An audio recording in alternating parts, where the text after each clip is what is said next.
minutes past 8. The Radio Wammo Breakfast. Well, for the past week, websites have been buzzing with rumours that NASA was about to unveil something big, something to do with extraterrestrial life. Maybe even a real-life alien, like a little one with a little green man with a big head. But however, it turns out after the press conference this morning, it's not all that exciting, or is it? Or is it exciting? Well, if there is one chap on the show that is going to get excited about something like this, it will be Dylan Storey with the astronomy slot here. Thanks very much to Stardome Observatory. Joining us in Wellington today. Hello to you, Dylan. G'day, Wammo. Yes, I'm pretty excited about it. Are you? Come on. Yeah. Really? I mean, it sounds some kind of bacteria weird thing that lives on another... I don't know. What is it? Tell me what it is. It's the old life, Jim, but not as we know it. Okay. Basically. It's science. It is science fiction coming true then. Yeah, well, on Star Trek a long time ago, they predicted that life could be based on different things. I think they said it could be based on silicon instead of carbon. Well, I don't think we've gone that far, but some of the basic elements that are needed for life, it turns out are not so set in concrete. So instead of phosphorus, you can use arsenic. So that means that when we're looking for life in other places, there's a whole lot of other stuff that we could be looking for. Now this bacterium, though, wasn't discovered out in space, was it? No, it was purely terrestrial. I thought the announcement would be some sort of terrestrial science discovery. There would have been, I think, there would have been a lot more kerfuffle about it if life somewhere else had been discovered. You would have had a lot of important people in military things. No, I'm pretty sure you would have had Obama there. Yeah, you would have had Obama. Yes, definitely. Yeah, and in the movie, Denzel Washington there saying, "Everyone calm down. Everyone calm down." Probably Bruce Willis would have been there. We're going to make friends until they pull out their little laser guns and shoot us. So this bacterium was found in a Californian lake. It seems to like arsenic, which to me sounds pretty horrific. Humans don't get on very well with arsenic at all. Oh, no, but we do. Do we? Arsenic's a very important part of our sort of chemistry and our makeup. It's just when you have too much of it, I believe. You're telling me there's arsenic in me? There's a lot of arsenic. Well, there's trace of arsenic. You wouldn't be there without arsenic. Wow. Okay. I believe I'm no chemist, but I know that yes, it's a very important thing for humans. Okay, but like everything, you have too much of it, and it's bad. You wouldn't want to scull a glass of it or anything, I don't think. Okay, so explain the difference. So this thing requires arsenic, and is it phosphorus as well to I think it just needed a tiny little bit of phosphorus, but it kind of arsenic was its main platform for existing. Okay. So that sort of, I'm not sure of the chemical implications, but it does expand the things that we can look for when we're looking for life on other planets. And so when we're looking for life on other planets, we're either looking at things in the solar system like the moons of Jupiter, which might have underground seas, which are going to be actually very difficult to find life or look for life on. Yeah. But exobiology, of course, also covers extrasolar planets, so planets we find around other stars. So previously we've been looking for planets that have exact Earth-like conditions. So we want, we want to find a planet the same temperature and gravitational values as Earth, that sort of thing, which we still are, but it's possible with extrasolar planets that we can also discover something about the atmosphere if they happen to transit their star. We can see what types of gases might be present in the atmosphere depending on what parts of light get blocked out as the planet goes in front of the sun of their star. So we've been looking for certain chemicals in the atmosphere which be telltale signs of life, but this basically expands the possibilities quite a bit.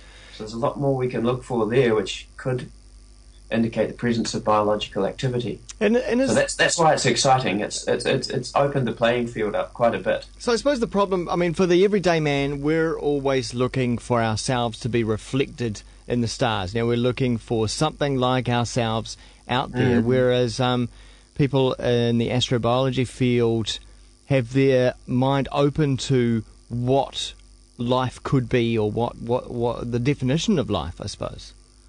Yeah, I mean, there's all sorts of possibilities they could be, and you can speculate on all sorts of different life that we don't know about. You know, a lot of people ask, you know, well, why aren't we looking for stuff that's not carbon based, same sort of life? Well, the answer is we can't look for it because we don't know what it is until we do find some sort of evidence that there is some sort of different kind of life out there. We don't know how to look for it. So we are looking for Earth-like biological life. Yeah.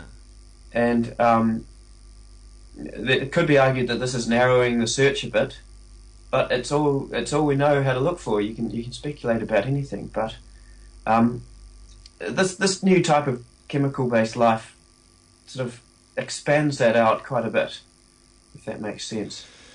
But it's hard to communicate with it, though, eh? It's hard to say. I know if you found something like, even if you found the similar kind of bacterium elsewhere in the solar system, you can't go up to it, shake its hands, and say, "Hey, we make peace. We come in peace. Should to kill, should to," and you know we can't do that.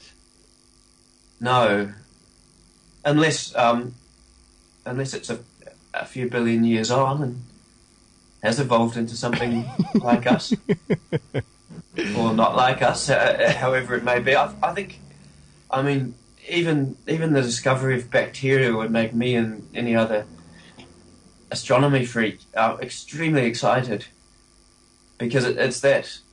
As far as evolution of life goes, the hard part, as far as we can determine, is that starting off of life, that sparking of life, that sort of random mixture of chemical components and the right energy that starts off cellular life.